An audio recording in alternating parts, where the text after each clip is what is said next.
Kasus dugaan korupsi tata kelola minyak mentah menambah panjang daftar praktik penyelewengan di Pertamina. Sebelumnya sederet skandal korupsi pernah membelit Pertamina, diantaranya mulai dari pengadaan LNG hingga pengelolaan dana pensiun. Bagaimana modus operandi rentetan korupsi itu dilakukan? Selengkapnya dalam Benang Merah, rentetan perkara pengelolaan minyak negara.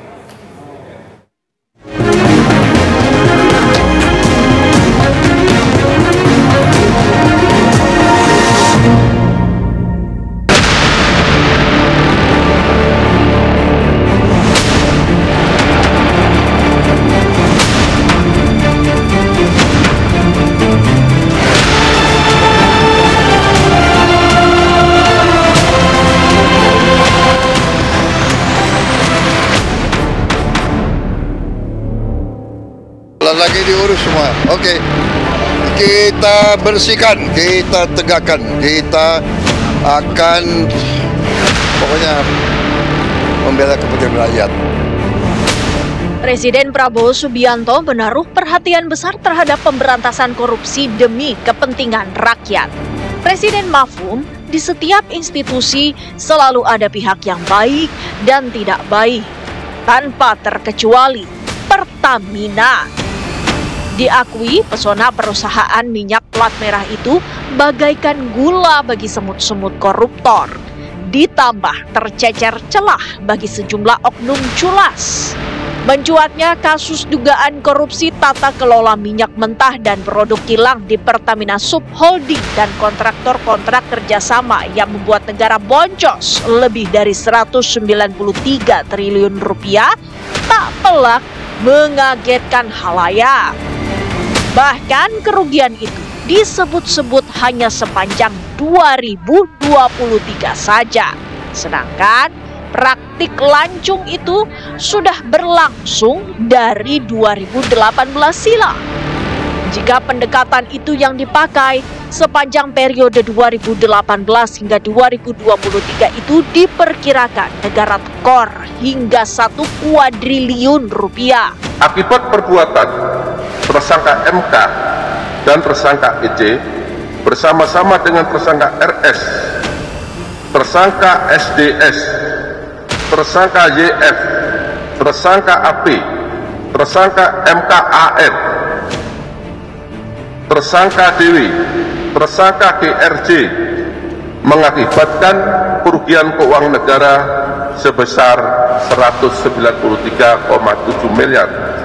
7 triliun yang bersumber dari komponen sebagaimana yang telah disebutkan beberapa waktu yang lalu. Bukan kali ini saja Pertamina didera permainan kotor oknum petinggi dan rekanannya. Pada periode 2011-2014 silam, perkara korupsi pengadaan LNG di Pertamina menyeret mantan Direktur Utama Galaila Karen Kardina atau akrab disapa Karen Agustiawan sebagai tersangka. Karen disangkakan secara sepihak memutus kontrak perjanjian pengadaan LNG tanpa kajian dan analisis komprehensif. Pada Selasa, 19 September 2023, Komisi Pemberantasan Korupsi menetapkan Karen sebagai tersangka. Akibat kasus ini, negara ditaksir merugi hingga 140 juta dolar Amerika Serikat atau setara 2,1 triliun rupiah. 9 bulan kemudian, Senin 24 Juni 2024, Karen dijatuhi pidana penjara 9 tahun dan denda 500 juta rupiah, subsidiar 3 bulan kurungan. Mengadili, 1. Menyatakan terdakwa Galaila Karen Kardina alias Karen Agustiawan tersebut di atas terbukti serasa dan meyakinkan bersalah melakukan tindak pidana korupsi secara bersama-sama dan berlanjut. Sebagaimana dakwaan alternatif pertama melanggar pasal 2 ayat 1 Undang-Undang Nomor 31 Tahun 99 tentang pemberantasan tindak pidana korupsi, sebagaimana diubah dan ditambah dengan Undang-Undang Nomor 20 Tahun 2001 tentang perubahan atas Undang-Undang Nomor 1 tentang pemberantasan tindak pidana korupsi, junto pasal 55 ayat 1 ke 1 KUHP, junto pasal 64 ayat 1 KUHP. 2. Menjatuhkan pidana kepada terdakwa oleh karena dengan pidana penjara selama 9 tahun dan denda sejumlah 500 juta rupiah dengan ketentuan apabila denda tersebut tidak dibayar diganti dengan pidana kurungan selama dengan pidana 3 bulan.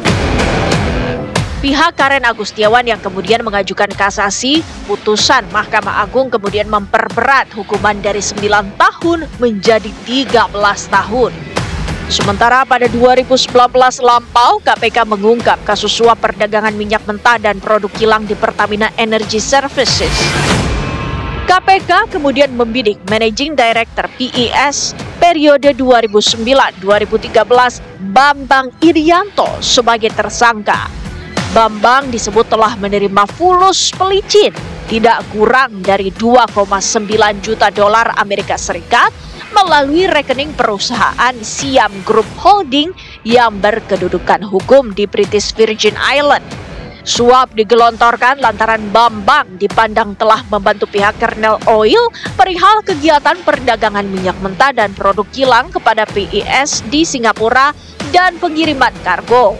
Tersangka BTO bersama sejumlah pejabat PES menentukan rekanan yang akan diundang mengikuti tender. Salah satunya adalah National Oil Company yang sering diundang untuk mengikuti tender dan akhirnya menjadi pihak yang mengirimkan kargo untuk PES, yaitu adalah Emirates National Oil Company yang namanya ENOC.